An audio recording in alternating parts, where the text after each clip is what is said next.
Today, we're going to be talking about whether you should join a real estate team or just go solo. Stay tuned.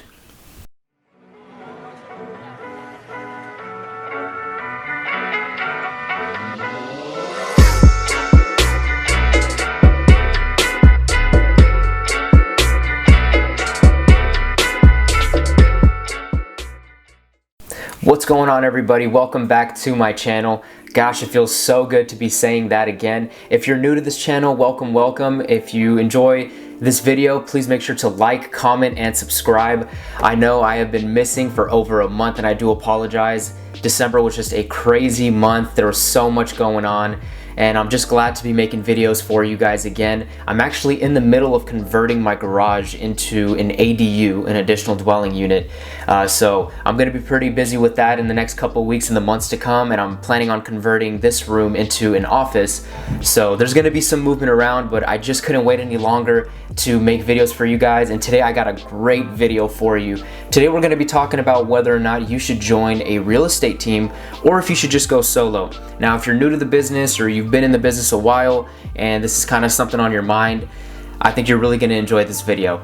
So we're gonna be talking about the pros and cons of going solo, and we're also gonna be talking about the pros and cons of being on a team. So we're gonna dive right into it. When you are trying to make a decision on whether or not to be on a team, you wanna think about this. What are your preferences? Do you like being in that team atmosphere? Do you like that team culture? Or do you just like going solo? Some people enjoy having a team around them, having some accountability, having motivation behind it. So there's many different reasons, so it's really up to you on what your preferences are. So let's talk about the benefits a little bit. These are what I think are some great benefits for being on a team. And now just mind you, I've never been on a team before, so there may be even other things that I don't even know about that may be benefits, but seeing on the outside and knowing many agents who are on a team, I can tell you some of these benefits that I see. One, you get the accountability that you need from your team leaders. Two, you can get great motivation being in a circle full of people who are doing exactly what you're doing. There may be rough times, there's gonna be tough times, and it's just great knowing that you have other people there that have your back to have you to keep pushing on. Just the way any team would work, like a basketball team would work, the way a football team would work, it's pretty much the same thing. Especially if you're coming in as a brand new real estate agent, sometimes a team can be a great thing to be on because you're gonna get that learning and education that you need from your team leaders as well as your fellow agents who are experienced. So that can definitely be a huge plus for you. Now here are some of the cons, in my opinion. Some of the cons that I see when joining a team is, one, you're gonna be making less commission, and in many times a lot less commission. These team leaders usually seem to take a lot from the newer agents that they have coming in. I won't give you any specific number because I really don't know. I don't know what every single team leader will charge you and what different splits they'll do. But from what I've heard through fellow colleagues and through fellow realtors, I know that they do take a lot from them. So that's definitely a huge con. Number two, in my opinion, I think you're gonna have a harder time building your personal brand being on a team. And that's not to say that any team is doing anything bad right now. I don't mean to throw any shade to anybody, but if you really look at it, if you're joining a team, people are gonna know you based off of the team name. It's gonna be very hard for you to build your personal brand being there because you're always just gonna be that agent that's on such and such team. So that's why I always found a problem with it. I want to build my own brand. I don't want to have to be under anybody where basically I'm building their brand. And you know, many team leaders are gonna tell you, no, you build your personal brand here and you can become a better agent and whatever. But at the end of the day, we all know when you put your sign up outside for your listing, yeah, their team name is going to be on there. You know, you may have your name somewhere on the bottom, but it's going to be their logo on there, and your name is just going to get blocked out by that. So that's one of the reasons why I think there's a huge con with being on a team. Now let's talk about some of the pros of being a solo agent. So I think that some of the pros of being a solo agent is, as I mentioned before, you have much more flexibility building your own brand. So for me, as an example, I can build WMN real estate and make that my own thing. It can't be WMN Real Estate plus the team plus the brokerage name. There's just too much going on at that point, and I feel like I'll have no flexibility to build up myself and my reputation and my brand.